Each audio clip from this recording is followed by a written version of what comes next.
welcome to Bookreporter Talks To, where our guests today, yes, we have more than one guest today, are Marie Benedict and Victoria Christopher Murray. And we're going to talk about their collaboration on The Personal Librarian, which is, hold for this folks, a Good Morning America Book Club selection, a New York Times bestseller, and a Bookreporter Bets On selection. So we've got like all three. We've also got something else special that happened with this book. We do our monthly Bookachino live events where we actually ask readers who attend, which books are you most interested in reading?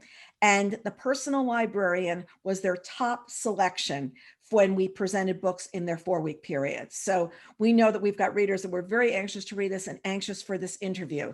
Marie has been a guest on Bookreporter Talks To before, and it's so great to see you again. I've also interviewed her live in other places, and it's lovely to meet you, Victoria. It's like, this is such a special thing. So nice to meet you as well.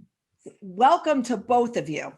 So Marie, I'm going to start out because I think you've got the start of where this book, like where the idea of this book came from. So where did you discover Belle da Costa Greene? Like, where did this come from? Well, I mean, how much time do you have, Carol, really? But it's an old story. It's one that started actually a couple decades ago when I was still a commercial litigator in New York City, working at, huge law firms, not happy, knowing that that wasn't my calling.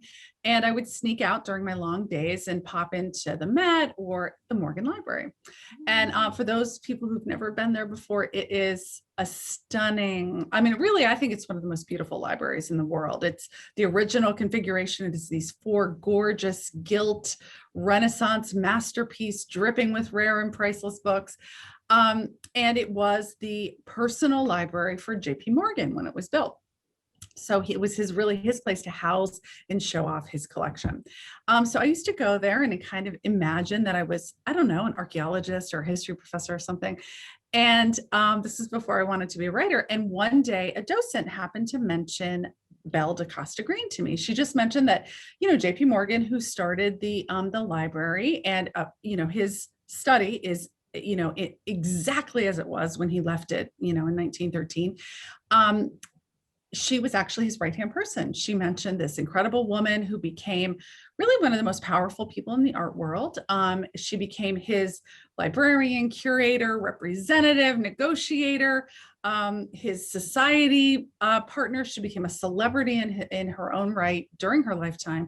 And she became much more personally to him. We can talk about that later, but they were very, very close. And at the time, it just seemed so remarkable to me that a woman in the early 1900s wielded that kind of power, at a time when women didn't even have the right to vote.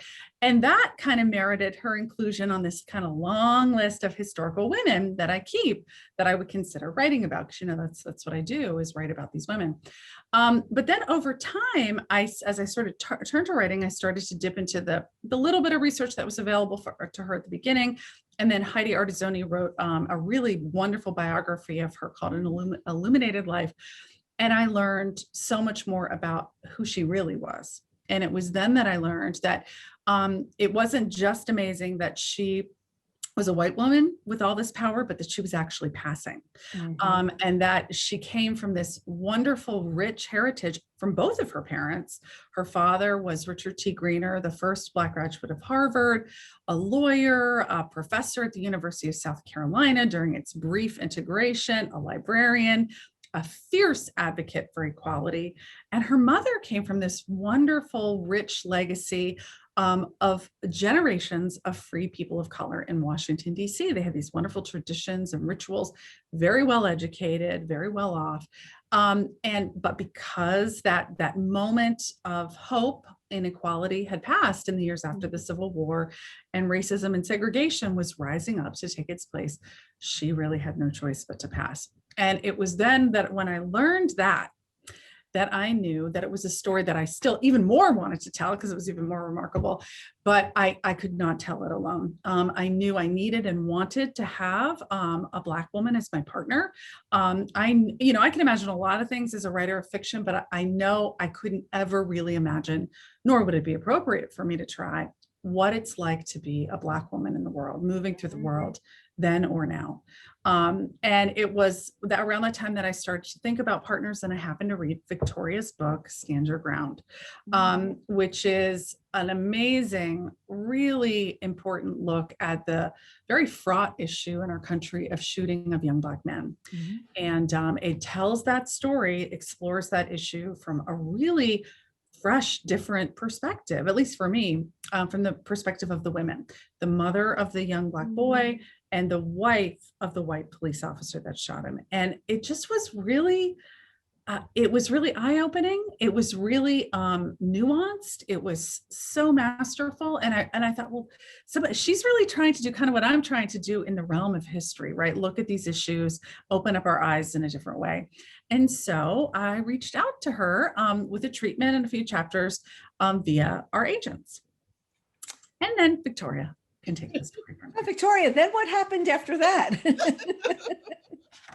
So it was, I always love hearing Marie tell that story because she's held Belle for so many years, and I'm so grateful that I was part of helping to bring her to life, but I didn't do it right away. When I received, my agents told me she wanted me to consider doing a collaboration with an author, Marie Benedict, and I had done 6 other collaborations with Rashonda Tate Billingsley, and I love writing with someone else better than writing alone, because you really have a partner that you get the best ideas when it's not just you in your head. So my agent knew I'd be open to it. So she told me Marie Benedict, and she sent me to treatment. And so I didn't look at the treatment. At first, I just looked her up. I couldn't wait to Google Marie Benedict, and I saw her and I was like, And I found out that she wrote historical fiction. That's different than me, about women, which I thought was wonderful, lost in the folds of history.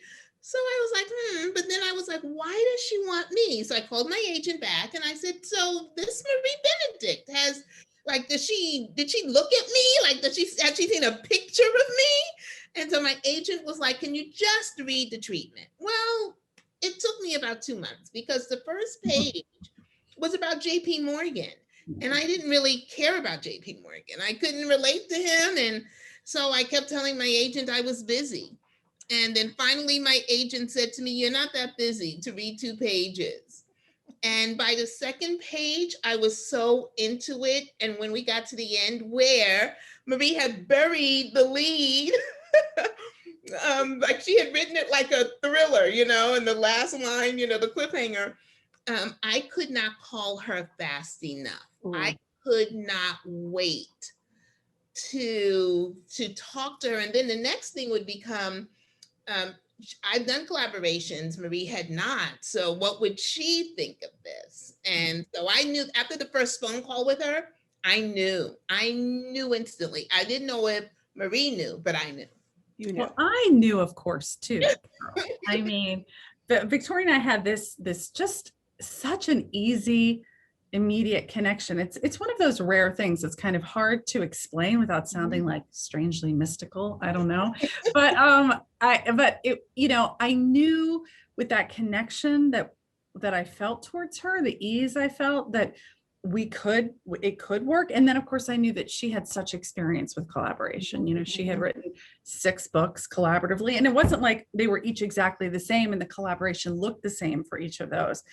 And, as Victoria knows, well, I'm a very organized flowchart kind of person. And I sort of thought there was going to be this lockstep approach, and we were going to do, and that's not how it works. And that was one of the beautiful gifts that I learned from Victoria, is that in our collaboration, we had to be open to what the story would invite us to do.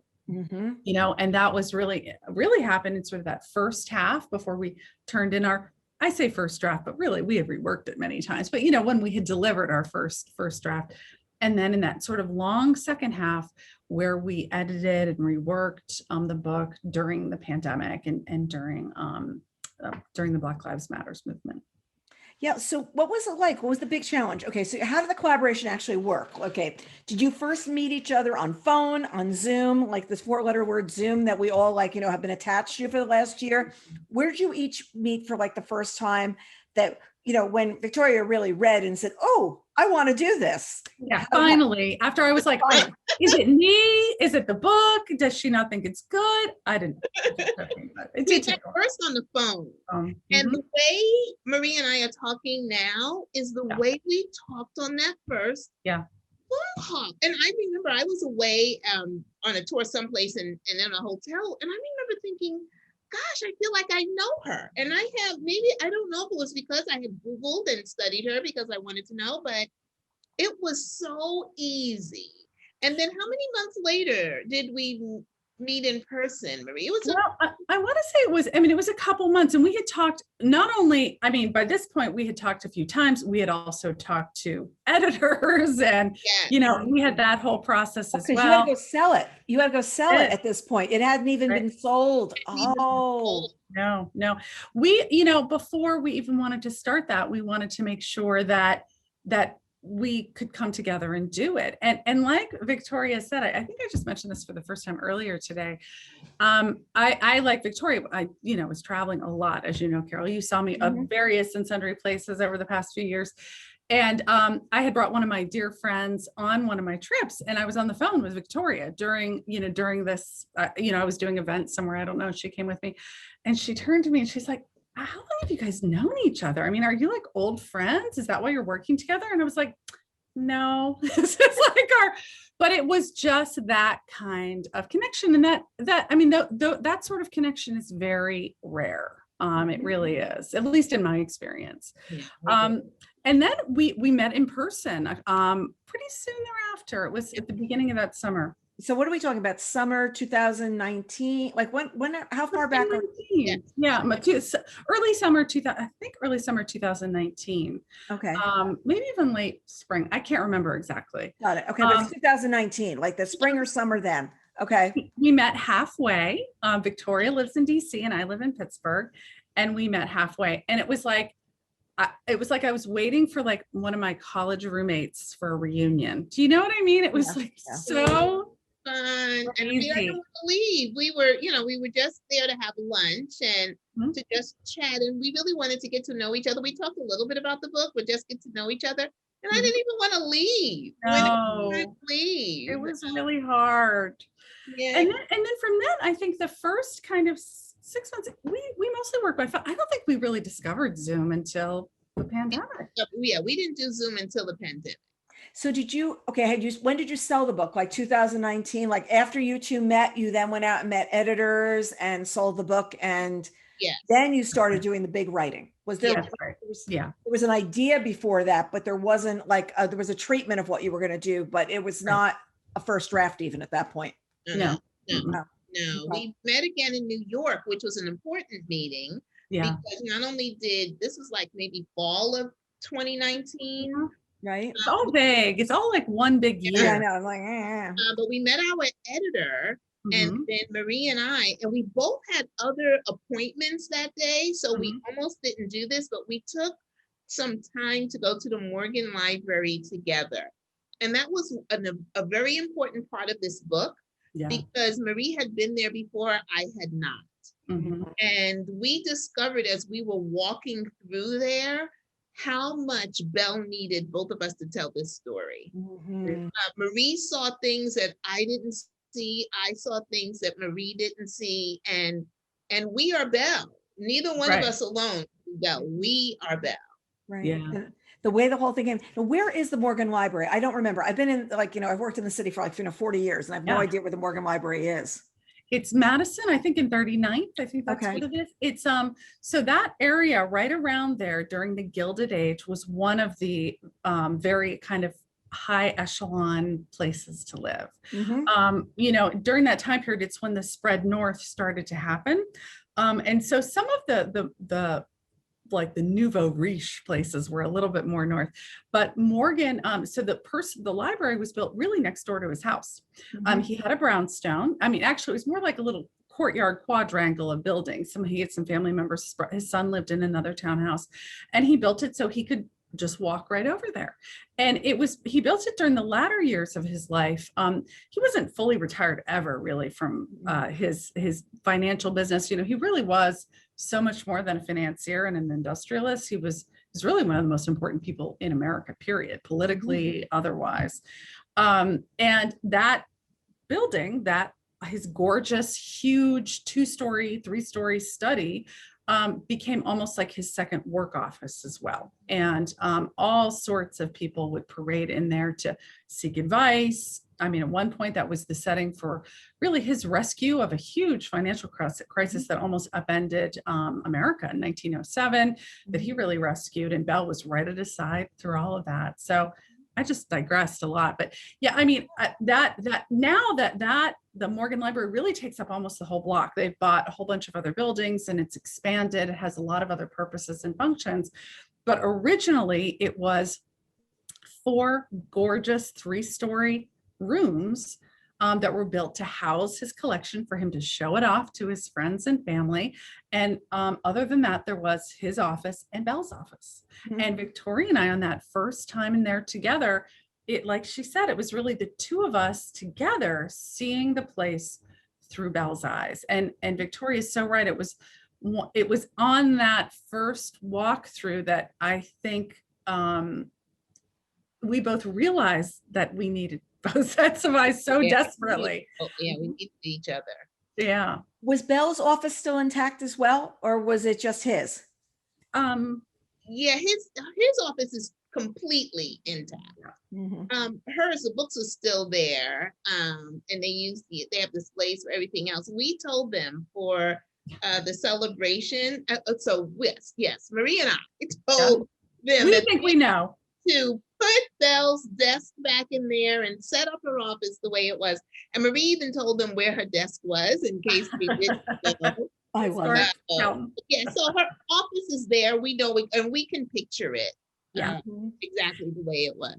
Yeah, I mean, like Victoria said, the exterior of it is exactly the same. I mean, she has a fireplace that's big enough for you to walk in, this 15th century tapestry on the wall. There's these gorgeous, handmade bookshelves.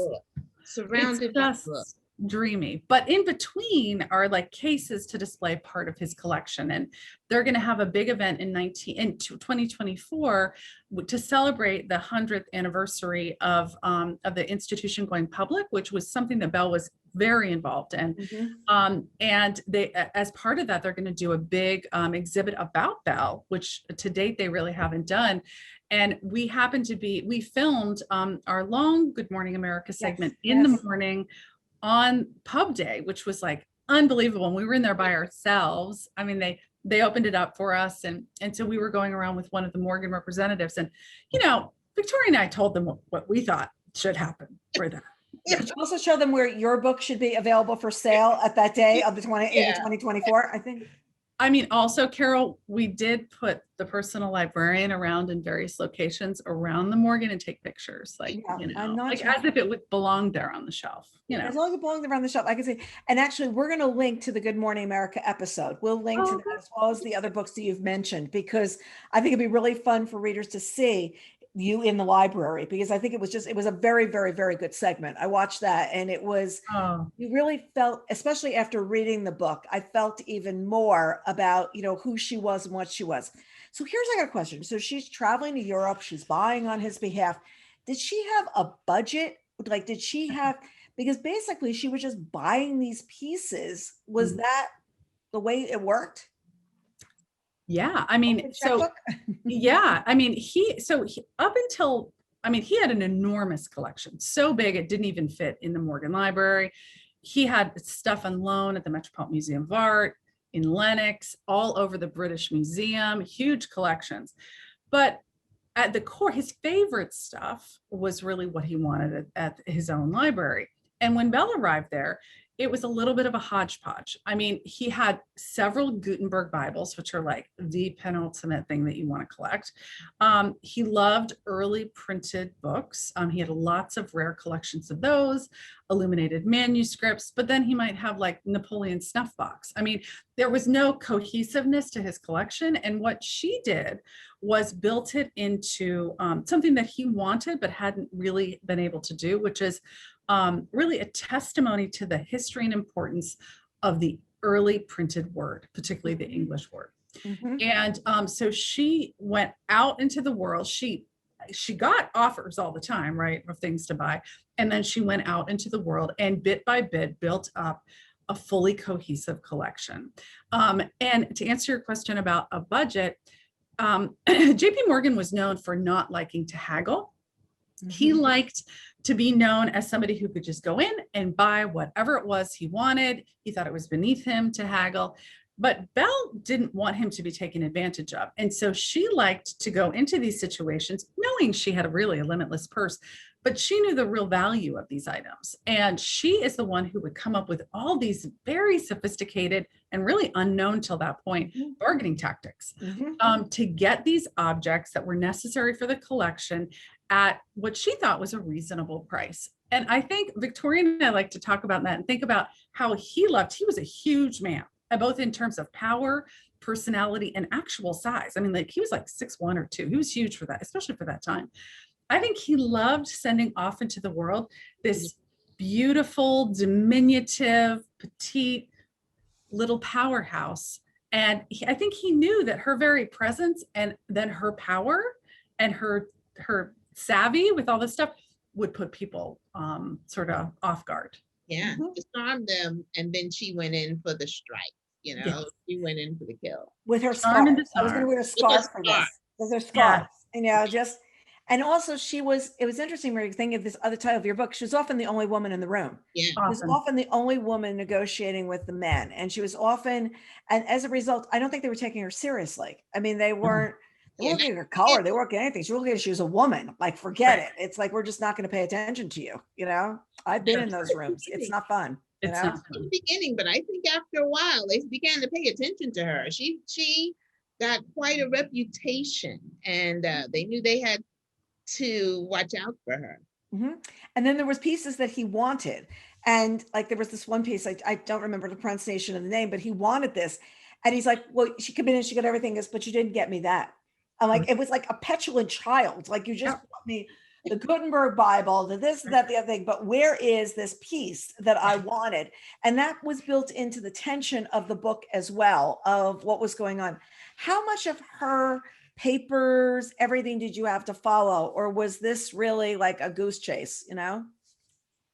Well, so the interesting thing about Belle is that because of her hidden identity, Mhm. she was determined at the end of her life to destroy all of her personal correspondence. And she did, she burned it all. So anything of a personal nature, at least on her end, is no longer. And so in putting together sort of our version, because of course we write fiction, but our version of her life, how she felt about passing, her thoughts, her feelings about that, we don't have, at least we don't or aren't aware of a record of that. Maybe there's some letters out there that I would love to find, but at least in terms of what we had access to. Certainly I did see some more professional exchanges. There are the best collection of personal papers of Belle's were the letters she wrote to probably the most prominent romance of her life, which we do explore in the book with the art critic and consultant Bernard Berenson. And she had instructed him to burn all of his letters, but of course he didn't. And they were discovered years later, and they currently reside. He lived in Italy in a villa, and it was called I Tatti. And when he died, he donated it to Harvard. And so those letters have been available for scholarly study. And I was actually going to go over and examine them myself in the spring of 2020. And of course, I couldn't do that. Up until that point, we had relied very heavily on Heidi Artisoni's biography, An Illuminated Life, which I highly recommend. She had actually gone herself, studied them, and they formed the basis for a lot of the more factual underpinnings of her story. And she does quote liberally from them. I don't personally, I love to have access to the original source material myself, but the circumstances didn't permit it. That said, the Morgan Library is working with I Tatti to digitize that whole collection. Wow. So we will have access to those letters, and Victoria and I cannot wait to get our hands on that. Can't wait. But you know, she was a celebrity in her time. She was also a well-known fixture in the art world. And there's tons of other sources about her. There's letters from other people who knew her at that time, right? There's lots of newspaper articles recounting where she was, what she did, veiled speculations about her. And of course, people knew exactly what was going on at the Morgan, what was going on with JP Morgan and his son Jack. And you could kind of trace her whereabouts and kind of get at her life kind of that way as well. Well, you know, and we've talked about passing. We've talked about what she was doing to be able to pass. And there were so many interesting things because her mother made this decision when they moved up to New York that this is what we have to do in order to succeed. They were not living in a palatial place. They were really her brother's sleeping on the couch. She's sleeping in the bed with her mother. It was not this. So every day she goes from this one life to this other life. And she's faking it like all day long in this wonder. And I love the line where her mother said, if she's in an event and the Black help make eye contact with her, she should just nod. Now, here's a question. Why would she nod? Would she nod that she was playing another role, or would she nod that I get it, you get it, don't say anything? Yeah, I think it's a combination of both. I think it's to not insult the person who's looking at you. Okay. But her mother actually told her, don't make eye contact because you don't want to get into any kind of confrontation. And if you do, just nod and then turn away. In our first conversation, I told Marie that Belle was never concerned about being outed by a white person. Back in the early 20th century, there was only two colors to America, Black or white. But to Black America, who had already been used to the shades of Black because of slavery, we knew Black people. Black people knew Black people. That's something I've always said. And so her mother knew this as well. And her mother just had to tell her how to live because Belle was a teenager when her mother made this decision. And so she had lived a good part of her life as a Black girl. And as Marie said earlier, they came from this prominent family in Washington, D.C., all well-educated. The men were engineers, the women were teachers. So they had a Black identity. And I believe that her mother was even part of the activist movement with her father, as much as a woman would be at that time. She reminds me, if we had to modernize it, of like Coretta Scott King with Martin Luther King. She was there with her husband. She went to South Carolina, which is something she had never gone south of Washington, D.C., and she was really part of it. And then when the Civil Rights Act of 1875 was overturned, her mother said, I give up, no more. And her father was like, no, we fight to the end. We can fight. And she says, no, we're going to pass. And I think one of the things that Marie and I really wanted to do in this book, when it got to that fork in the road, was her father continued the fight one way, and her mother decided to continue the fight for her children this way. And her mother did not want to be white. She did not want her children to be white. She was a fleet. She was very proud. What her mother wanted was equality. And that was the only way she could get it. She wanted her children to go to the schools she wanted them to go to. She wanted them. And at the beginning, Belle is working in Princeton, and she speaks very clearly that Woodrow Wilson was involved, and this school would be the only one of the Ivy League schools that would not allow Blacks in the school, where her father had graduated from Harvard. She was well educated. And I found that moment at the very beginning of the book of talking about equality, like just that line right there of this school will and this school won't. This one will, this one won't. And who are people like protecting themselves from? Like what was really going on? And where do the lines get drawn? What ends up happening? But for her, she did not want to be discovered because if that part is like, I can't figure out the fiction of the way that his sister like really was seeing through what was going on, because she had her own secrets. Like she had her own secrets of what was going on. That's really true. Every time that woman walks in the room, you're nervous because what is she going to say? Yeah. And she could upend it in 2 seconds with a look or whatever, And she had power, as Yeah. JP Morgan's daughter, she had the power to do that. Yeah. She did. And it's like you reading the book, you're looking at a lot of like, where is power coming from? Is power coming from having the money? Is power coming from having the color? Is power coming from the things you know, the things you don't know? It's a really, and the whole time I was reading the book, it was going back and forth about who was in power, who was like, what was going on? Because then you have everything on JP Morgan. I mean, I have to say that the part when we realized he died and they said he died and his body's coming back, I want to know who he was in Rome with. Because I wanted to know, was he with his wife? Because this man is having these multiple affairs. And that was the first thing. It's like, and there's these very like cursory lines. He died in Rome. He's being brought back. And I'm just there like, oh, there's a bigger story here too. Am I crazy? No, I mean, he was, I mean, for especially a man, he died in his 70s, right? Which was really old in that Old. time. Yep. He, right up until the bitter end, he was juggling a variety of ladies. I mean, he certainly had a type. You know, he liked, high society ladies. He liked if they were married, because then they wouldn't be asking for him for really much in the way of commitments. People who traveled in his circle so he could see them with ease. But, you know, he wasn't afraid to branch out a little bit, but never really did his romantic circle include his wife. Maybe in the very, very early days, which is kind of interesting because he himself, you know, really portrayed himself as this upstanding religious man. He was, I think, a beacon in the Episcopal Church. I think that's what he's part of, or the Presbyterian. I can't remember. But he saw no problem with the fact that he then also had all these extramarital affairs. And, you know, that was something that certainly I think everyone was aware of. His wife was certainly aware of it. Obviously, Belle was aware of it, and someone in his power, in his position with his power, as you said, could really write the rules. And that's something that's, you know, Victoria often describes Belle as magic, right? And she gave a great description of it. We had some other talks this morning about why she was magical. And I'd love for you to, if you don't mind tossing that in here, Victoria, like, because I think it speaks to how she was able, even though she had no power, she was able to cobble together power for herself. Yes, one of the things I said, and excuse, there's construction outside my window, so I just heard a word.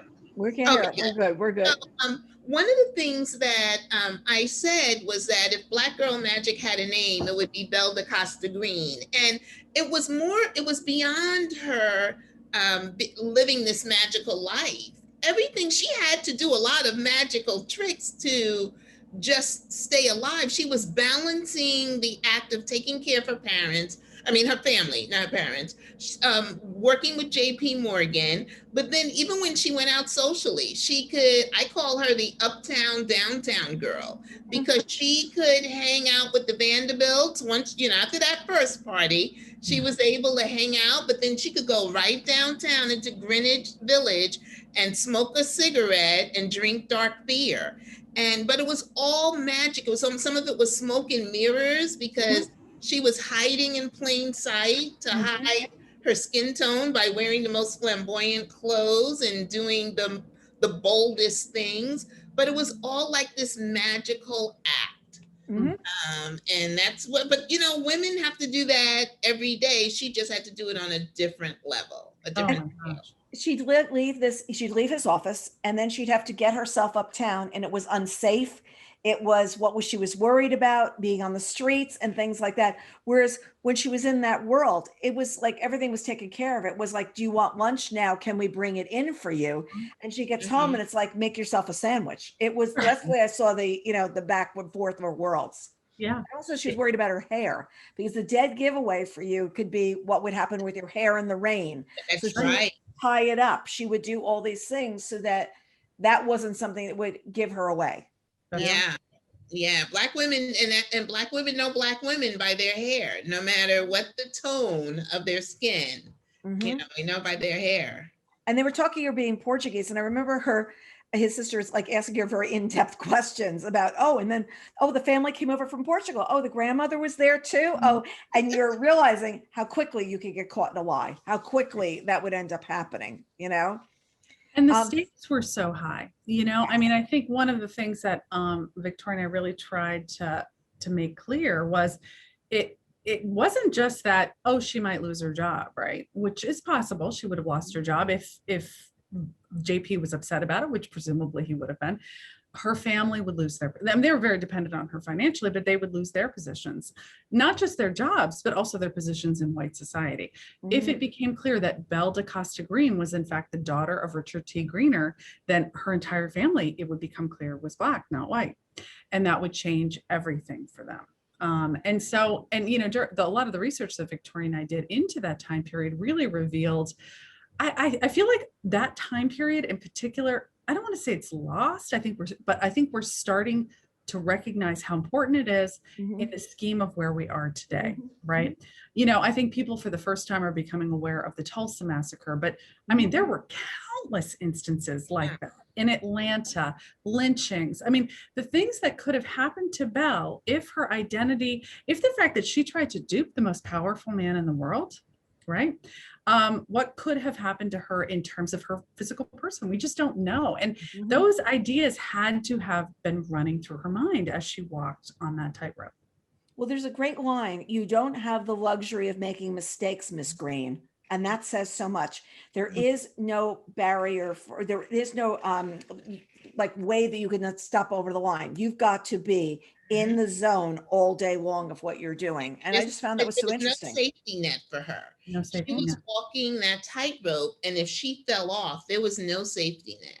Mm-hmm. And also you had to have the money to walk into those rooms wearing the right things. And she learns that of what you do and don't wear, because it's one of those, it's so materialistic. The world at that point, look, and I was realizing this is before the crash. This is before World War II. World War I, rather. It's before World War I. So none of this has happened. Like, so you're looking in this very like interesting pocket of time of what's going on. And we know what's foreshadowed and what's to come. But this is a time in New York that's like so gilded. The things that you were describing that he was doing as a business person at saving the country, pulling off these huge deals or whatever, doesn't kind of happen like that today. It just, yeah. I mean, a couple of weeks ago, what's his name? Jamie Dimon, who now runs JP Morgan Chase, told his employees that he was over Zoom and it was time for them to go back to the office. And I saw that and I just burst out laughing. And I just sat there and I was like, well, then you have no idea how most people are living their lives right now. Like that is such a line in the sand. And you just picture though, JP Morgan saying the same thing of, I'm over Zoom, let's go back. Right. And I was like, I could just picture Jamie Dimon going, okay, I'm over this. Like no more Zoom calls, everybody back to the office. It's going to be my way. And it was so funny to see it. Yeah. It's very much in JP Morgan's original tradition. Yeah. It's like, this is the way we're going to go. But later, she also wants to have the freedom of her friends who are not living home. They're living on their own. And I feel like every time at every turn, you were working the craft, how she might feel. And I feel you did such a good job of that, because now she's a woman in her 20s and she doesn't really have freedom. She's working for him for the money. She's bringing the money home to take care of her family. And think about how that doesn't really happen today. Like everybody is in it for themselves. It's not like I'm going to go home and I'm going to make my family do better because she gets the raise, they get to move out of the house, they get this, they get that. And if she wanted to do that, I feel like she couldn't make some of those decisions because she wasn't as free as her friends were, even with her money. Even when she had money, her mother wouldn't have allowed certain things, no matter how old she got. Right. She had to send her mother away to have a little bit of freedom. And her mother traveling with her, like totally different experience. Totally. But she brought her, but she would bring her along and they would, go do things. And I feel like her personal life had a lot of sadness. And when others wrote about her, did you feel this as well, that there was underlying the joy, there was a sadness to her life? Or am I not perceiving the right thing? When other people like when you had written their other biography of her, I forget who you said the author. Oh, Heidi Argazoni. I think Heidi hinted at it for sure.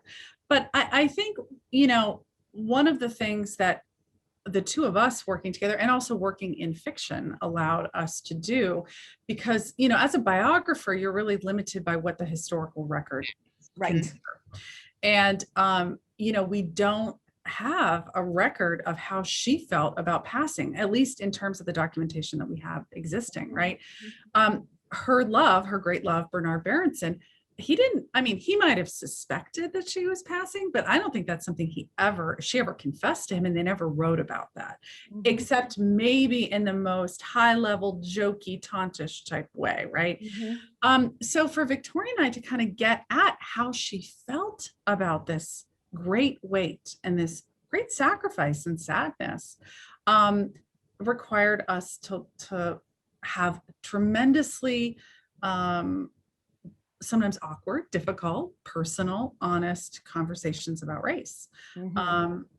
Victoria shared with me her own family's history with passing, her own personal experiences with discrimination and racism. We did research that, since we didn't have it about people in her situation, you know, other people historically who passed, how they felt, what kind of sacrifices they had to make. I think it was, don't you think, Victoria, it was really important to us to capture that? Yes. And so we were able to do what Heidi wasn't able to do in An Illuminated Life, was go beyond the facts. And since we were writing fiction, we took the facts and kind of said, okay, this is what we know about Belle. This is what we know about JP Morgan. This is what we know about her mother. So then Marie and I could imagine every conversation. We talked it out. We changed so many things. You know, it might sound great in our heads as we were speaking, but then once we saw it on paper, we changed. It was a whole scene that we changed completely after discovering new things. The longer we spent with Belle, the more we got to know her and her family. So we were able to get at the emotional part, which is what readers like. They want to touch a character emotionally. And so you weren't able to do it in a biography, but you can do it in a biographical novel. Yeah. Now, a biography, and Heidi does this really well, is pose those questions. Might Belle have felt X? Might this have been an issue in her life? Or one can imagine, but you can't, we're writing in the first person as if we were Belle, and taking those suppositions and bringing them to life, looking at it through her eyes. And also, you're writing this during the big Black Lives Matter. Well, I can't say with the beginning because it's been going on for years. Exactly. I think that it was just, we hit a crescendo last summer of what was going on. And I found that it was so interesting to be thinking about this book against that frame of, like, really, how far will we not come? And we all have personal stories of things that have happened to us through the years, and where we've come and where we are not still, and where we are not talking about. And also, we're at this point, we're forcing things as opposed to allowing them organically to happen. Like, there's so much going on at this point. Like, everybody now is on, like, these, like, oh, we must do this and we must do that. We must do the other thing. And from writing this book, a lot of it is just because you feel it's the right thing to do, not because we must. Yeah. I always say you can't legislate morality or feelings or decency. You can't legislate decency.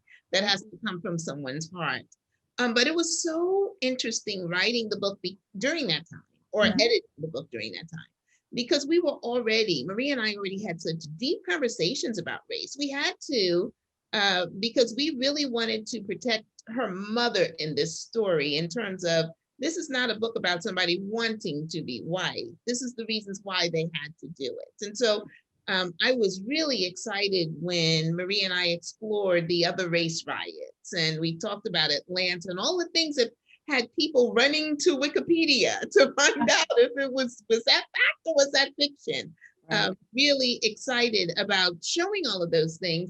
But then when we were writing and all of this was happening around us, it was like we were saying, this is what her mother was trying to avoid.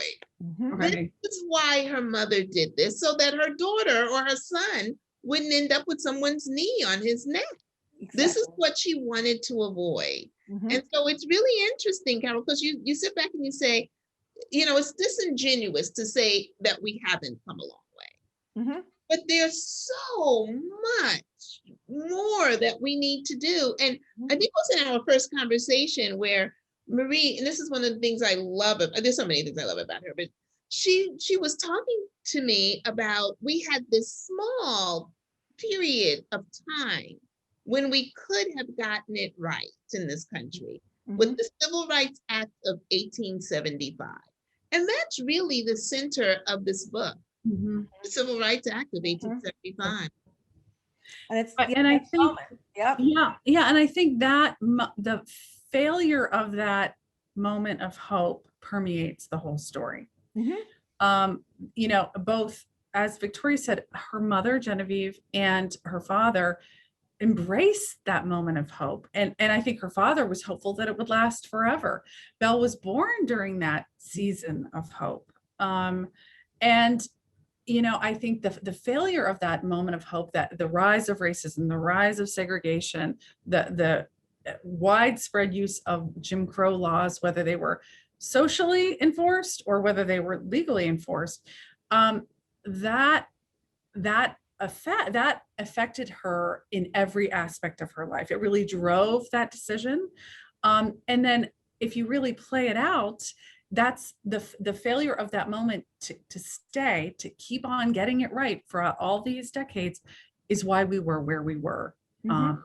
in that spring and summer. And we are today, right? Mhm. If we had just stayed in that place of hope, if we had Mhm. continued, hadn't overturned the Civil Rights Act of 1875, hadn't allowed segregation and racism to rise up in response to that promise of equality, we could have had decades of, we would never have been where we were because we would have already surpassed that time. So, you know, it made having that happen and having that the failure of that moment play out in Belle's life and then play out all around us Yeah.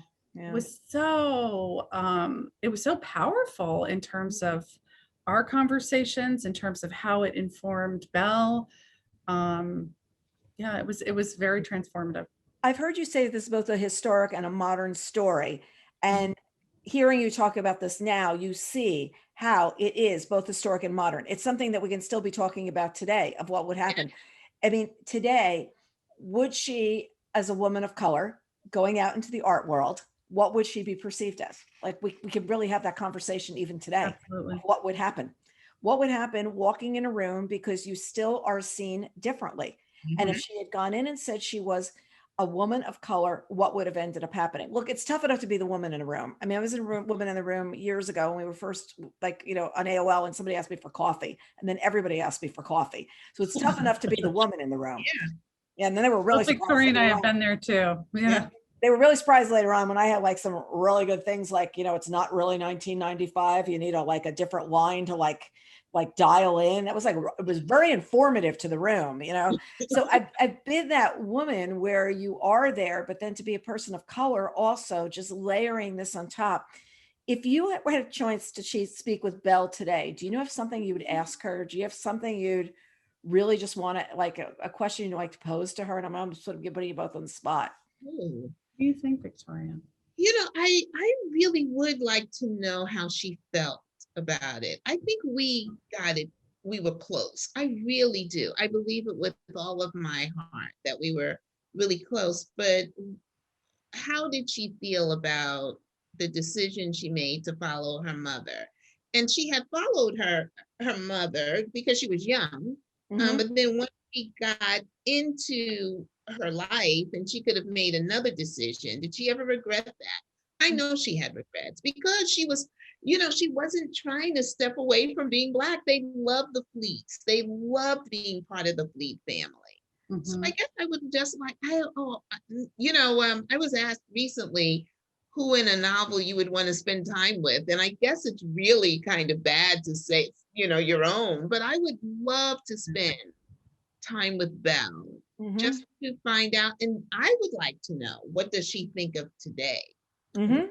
Oh, that's a good question What's your too. feeling? What's your feeling to that? What we're going, yeah, how Yeah. far we have She not. think, Imagine somebody coming back and seeing how far we have not come. I think with if she looked around today, she would say, okay, I did the right thing. Mhm. Yeah. Yeah, and we're Okay. talking 100 something years later, and I made Years the right later. decision for myself. Yeah. Mhm. That she was right to protect her legacy. Yeah, It's yeah, sad though. It's really sad. it really is sad. It's let's see, has any of the collection been sold off, or is it really still intact? Is there most of it is still there? Well, I mean, that's kind of an interesting question because when he died, he had stuff everywhere. Okay. He had a massive, I mean, there was no building large enough to house all of his stuff. Right. When he died, Jack Morgan, his son and heir, with Belle's assistance, they did sell off pieces. There was like, a Chinese porcelain collection, which they sold to one thing. These beautiful Fragonard panels are now at the Frick. You can see them there. So a lot of the stuff that was not at the Morgan Library has been sold or was sold. I would say that a lot of the original collection that Belle built is intact and then was added to. She continued.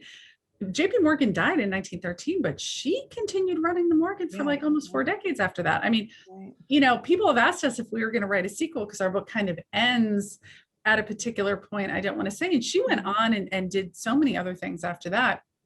And so it's hard to say at what point in time that collection was the same as, right?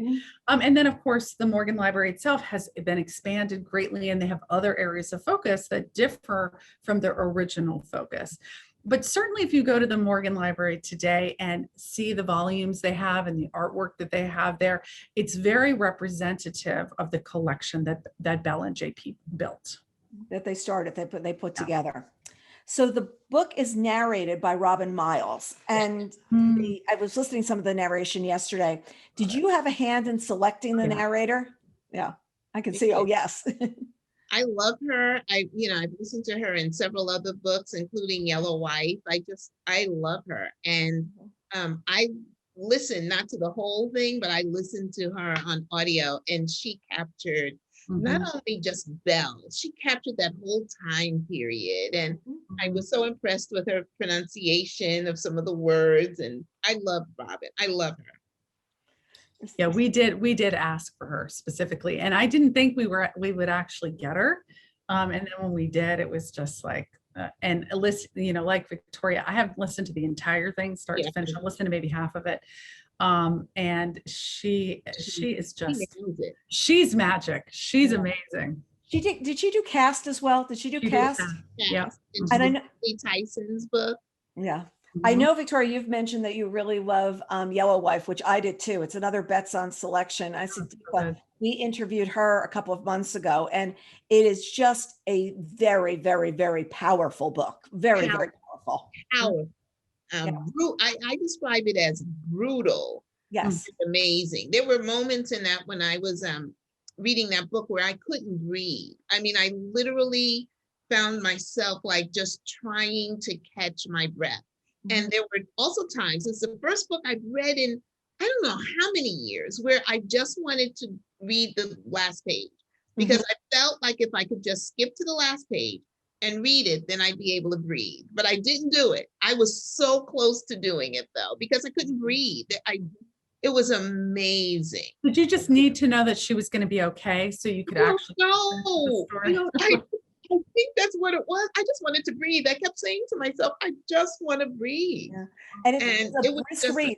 And the thing I love about it, it's slim. That's a slim book that's got so much packed inside of it that you're just sitting and reading that and you're just like, whoa, this is so super well done. It was her first historical fiction. Yeah. The first historical fiction she'd written. She's a great writer. I've read all of her other novels. She's a great writer. So but a whole totally different, like you, moving to a completely different genre. It's something else to do. So the cover, let's talk about the cover. Like, okay, the title was always The Personal Librarian. Yeah, that was always that. Marie came up with the title. That was always. And then from there, tell us about the cover. So we didn't have that cover. Obviously, we didn't have any cover. And we had wonderful working with the people at Berkeley and our editor. They put together several, ideas and things for us to look at, and they wanted us to choose a model, to choose, because they actually shot that cover.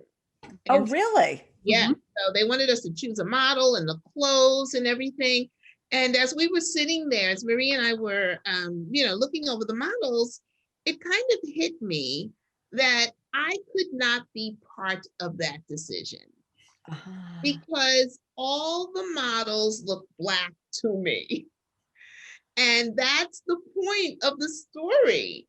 that it had to be a model that would look white or potentially white to white people, not to Black people. And so when I wrote that email, I'm sure everybody said, wow, Victoria's really saying this? But we had been so authentic to the story to this point. Right. I wanted to stay that way. Right. And the only person who got it immediately was Marie. I think everybody else felt a little uncomfortable with me saying, I can't choose. I'm Black. I know Black people. Y'all don't. I think they were a little uncomfortable with that, not Marie. Well, I think, I've said this many times, and you've probably heard me say it too, Carol, but the best thing that ever happened from this book for me personally was my friendship and my sisterhood with Victoria. So we have had every kind of hard, uncomfortable conversation that there is to have. It would take a lot for me to be surprised and uncomfortable at this point. And that's what we hope, if just like one other set of people could come away with having that experience and having that kind of going through that discomfort to talk about something that led them to a deeper place of understanding. That would be magic. That would be, yeah. It was finally they said, you're right, Victoria. We're leaving you out of the model decision. But you better choose how, you better work with Marie on the clothes. We had fun with that. Yeah, that was fun. I was there. The clothes are it's such a great age for clothes. Great age for clothes. Transitional time, and it's a time, the Gilded Age is such a very, as you said, Carol, very specific time in our country, and we have a lot of preconceptions about what it is, and very often we think of it in this very lavish, pre-World War I time period, but it was really a time of great promise and change. It's the rise of the right for women's vote. There was this promise of equality, but there's also this rise of segregation. And all of those things are reflected in the women's clothes. It's hard to really understand that, but as hemlines rise, ideas were changing. And so that's kind of all part and parcel of what I love about historical fiction is creating that world and then extrapolating the modern pieces from it. Well, I also felt that here she's covered. She's covered. Her arms are covered, her body's covered. And that said something to me because she was hiding. So that's one thing that I took away from the cover, just looking at her. She couldn't be wearing anything that was the least bit showing, if that makes sense. Yeah, I think she was flashy. So because she wanted people to look at the clothes, but I don't think she could show too much skin. There would be too much olive in there. Her Portuguese background with her Portuguese grandmother. Exactly. Yeah, her uncle said to her, I heard you had a Portuguese grandmother out there somewhere. I have to tell you, Victoria wrote that line, and when I read that, I started howling. I could hear her uncle say that line, and it was such a comic moment in such a fraught moment at the same time, right? He's warning her, it's going to be dangerous, but it's also super funny. Yeah, it's super funny. I thought it was great. You each have an author's note at the front, which sets up for readers how you came together. And I really liked that because I think that having it up front set the tone. It set the tone for the book. It set the tone for what you were both trying to do in writing the story and how you came together. And I was glad it was at the front and not at the back. And it's very interesting because often those notes appear at the back. And look, you've got acknowledgments and everything else back there. But I just know that meant something to me that you put that both up front. It mattered. Note meant something to us as well, because we wanted to talk about, and I'm speaking for Marie like she's not here, but I can because feel free. But first of all, we wanted people to know that we came to this story differently, with Marie, and then my funny thing is like, what the heck are you thinking? But then the way it changed, Marie always talks about how it changed her. It changed me. One of the things I always say, and I know people think this is weird, but Marie gave me permission to speak about race. I don't often do, because even though every single day of my life, I experience something with race, Mhm. I don't speak about it because I understand while I don't have white privilege, I have Black privilege. Mm-hmm. And I grew up with both of my parents focused on education, never wanting for anything, have lived a really good life, understanding that as a Black woman, I'm locked out of a lot of things, but where I'm let in, I've achieved. And so I don't want it to come off as complaining or, and I don't know how people are going to take it. And Marie pulled that out of me. Where she wanted to hear, there was no judgment. It was just, I need to know. Mm-hmm. And soon it just started flowing out so easily. And I have permission to speak about race and the microaggressions that I experience on a daily basis with a white person who wants to hear it. Mm-hmm. Because often I have friends, I have friends who love me, but say, okay, they didn't serve you first I know you were there next to be served at the restaurant and they went to the white person and they left you there, but you got served, and they don't understand that slight. Mm-hmm. I mean, the stuff that I have learned, I mean, I thought I had open eyes and, I have learned so much about what Victoria and so many other people have to endure every single day. And Mhm. it's so unacceptable. It's so terrible. Mhm. And I think on some level I kind of knew, Mhm. but to actually, I love Victoria, and to have her hear real time the kinds of things she's dealing with, it's just so terrible. And it really opened my eyes to an entirely new level of I think awareness and hopefully understanding. And of course that came right back in the book, I think, too. And hopefully opens up others' eyes, and opens up other conversations. But now Marie is very aware, because when we were interviewing with Deb Roberts with Good Morning America, I didn't even notice this, but this is something that we do. Marie said that we were talking about this kind of situation, and she said that Deb and I looked at each other and just exchanged this look like, yeah. And I didn't even realize that we had done it. But Marie said she just saw that exchange. It was just a moment where we both said, yeah, this is what yeah. And they shouldn't have to shrug. Yeah. I mean, it just shouldn't even happen. It shouldn't even be a thing. And the fact that it is a thing, and it's a pervasive thing, and it's a constant thing. I mean, the weight of that is just, it's not right. It's unfair. And it shouldn't be what anyone has to experience in our country, but definitely not my Victoria. It shouldn't just be Victoria and Deb's giving the eye on that. It should be like you giving the eye going, really? Is that what just ended up happening? Seriously? Right. And it's not. So let's go back to, you're hearing the news about Good Morning America, because we all know you hear that like a lot further in advance. And I remember years ago, Tayari Jones telling me when she was picked for the Oprah book, and her mother go like, what's going on for the book? She was nothing. She was with Tayari in Dubai. Yeah. And she had signed, so she didn't say a word. She just said, I think it's going to be a really good book. And I'm like, oh, good books are good. All good books are good. What are you talking about? She's like, I think it's going to be really good, Victoria. That's all she would say. And then when the book came out, she's like, I couldn't tell you. Well, it was interesting. Okay, I'll give you a little insight. I was at a book, her launch, like the pre-launch media launch, and she'd never had a media lunch, and she was really excited. And I'd read all of Tayari's books, and I was excited for her. And she's just sitting in the room. She goes, I'm so excited. I'm getting my media lunch. I've always wanted a media lunch, right? And sitting across from her is Lee Haber, who's with the Oprah magazine and with Oprah's book, So she's sitting there and she's asking questions, and I'm like, I'm watching like what's going on right now. And you just got this vibe. You just got this feeling at that lunch of what was going to end up happening.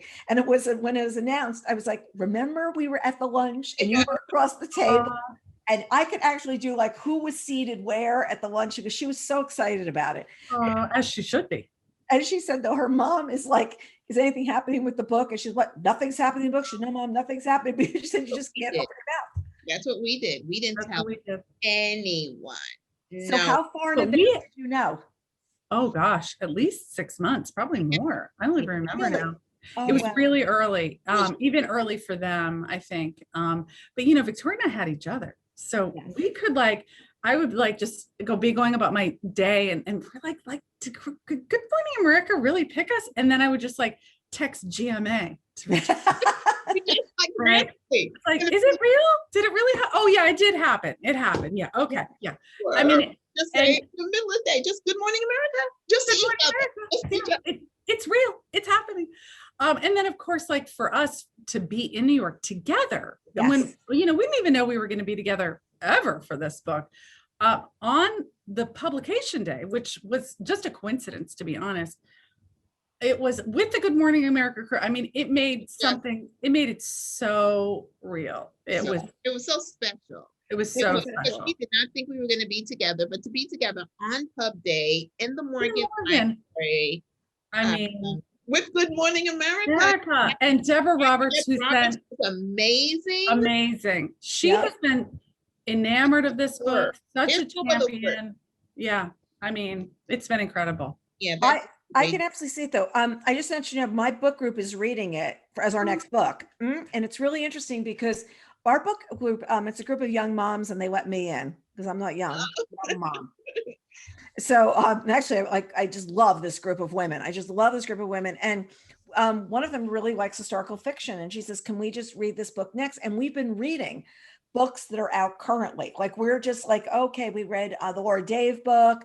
Oh, I'm trying to remember what we read last month. Why am I spacing it? But we did The Plot by Jean Oh, Ann yeah. Horowitz. Mhm. So we said, we don't want to do a thriller again. So they said, well, let's go to historical fiction. Let's read The Personal Librarian. And the group is so interested in like the whole topic.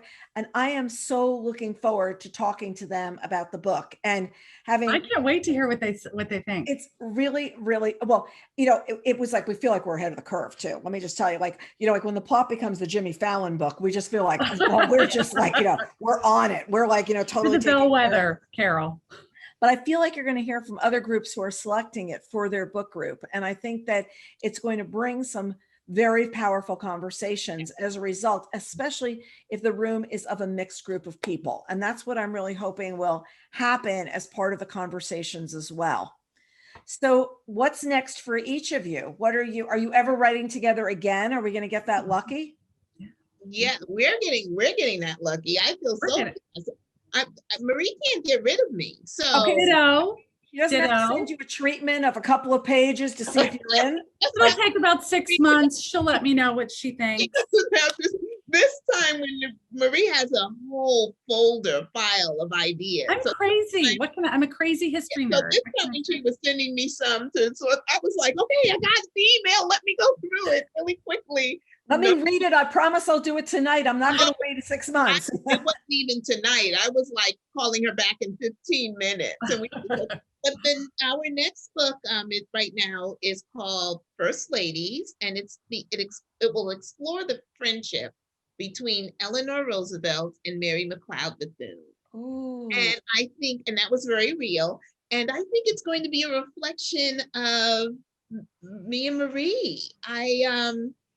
I just think it's this friendship where they really went through hell with it from both sides. Black people were saying to Mary McLeod Bethune, what are you doing with those people? They're just using you. And I'm sure Eleanor, they didn't even want her and Mary in the White House anywhere near that. Mhm. And so, but these women forged a friendship that changed the world, changed several policies. Mhm. So we're going to explore it. And one of the things that I love about this book is I know she was not, but I see Eleanor Roosevelt as like the first public ally. Mhm. You know, and I think it can show people, because I have so many friends who want to help. They want to know what to do. But they're afraid of saying the wrong things or doing the wrong things, and that's okay. You know, because everybody does the wrong things. When my husband passed away, but he really got on my nerves. He never did the right thing. So nobody ever does the right thing. And I think people need to understand that and see that. And I think we're going to be able to show that a lot through this book. Right, Marie? I'm so excited. You have a pub date for it, wait. or is this like early stages? I think it'll be about 2 years from now. 2 years. Okay. That's rough. We don't have a pub date for it, but yeah, I think that'll be about like that's the anticipated. Yeah. But I think the way Victoria said it is so perfect. Mhm. It gives us the opportunity. I don't want to say it's biographical because it's not, but there's certainly very modern elements in it. I think so many of us want to help effectuate change, and I think so often it's fear of saying the wrong thing, fear of making a misstep, fear of saying the awkward conversation. And I think those things, get in the way. And, Victoria and I, in our circumstances, we had to get through them. I mean, I like to think we would have gotten through them anyway, but who knows? And in this situation, we had to, and we got to the other side of that. And that is what we all need. We all need to get to the other side of those uncomfortable conversations and forge real, true friendships, to serve as a bridge, really. And we both think that this is going to give us the opportunity to talk about that from a historic and a modern perspective. Terrific. And then alone, individually, you also have other books. Marie, what's next? I saw a beautiful cover the other day. I know, isn't that gorgeous? Yeah, I love it. They sent me a galley. I love it. It's so different and so symbolic. It's called Her Hidden Genius, comes out in January. It's the story of Rosalind Franklin. She was this brilliant British scientist in the 1950s who really sacrificed herself to discover the structure of DNA, a world-changing scientific discovery. But without her permission or knowledge, one of her colleagues, Morris Wilkins, took her information and gave it to much better known scientists, Francis Crick and James Watson, who won the Nobel, who wrote a paper within 6 weeks based on the back of her research, of her multi-year research, and won the Nobel Prize for that.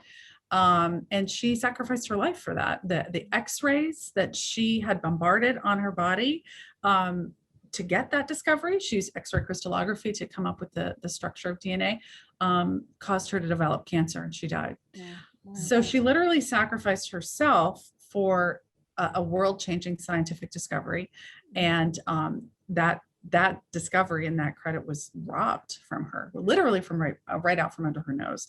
But it's a story about so many other things. It's a story about, love and loss, and the years after World War II, when people were really trying to make a significant change. So I loved writing it. It was very different. I felt very alone when I wrote it, just by myself without Victoria, but I'm looking forward to that.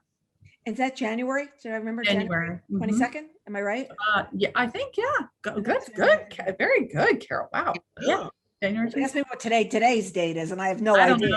I have no what idea what today I have to look at my phone. I have no clue. Well, it's also, how can it be July? And Victoria, what are you working on? You're working on you have a collaboration going for your other book, or you're solo this time? I am something so totally different, not as important as what Marie does. That's not true. Stop that. I write contemporary fiction. Right. And so I've been writing the 7 Deadly Sins. Ooh. And so I wrote Lust, Envy, and they were made into Lifetime movies. And so now they're in production for Greed and Wrath, that I've already written. And so in April, my next book, Pride, is coming out. Ooh. But I really missed Marie, because I was like, thinking about Pride, really?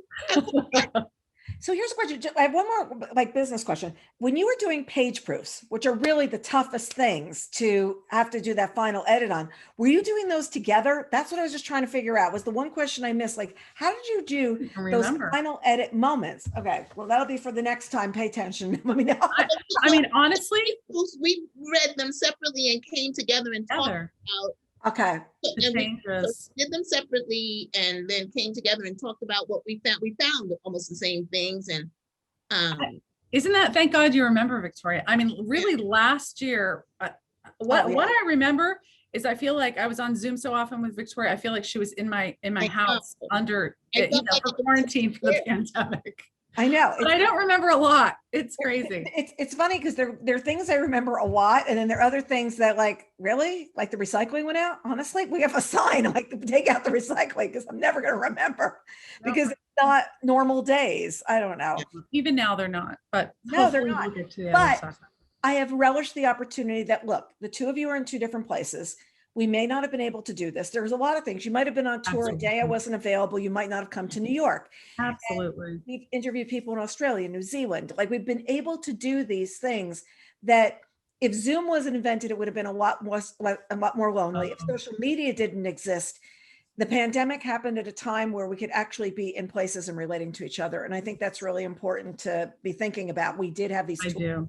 If we didn't have these tools 20 years ago, we would not have had these tools. We would No, not.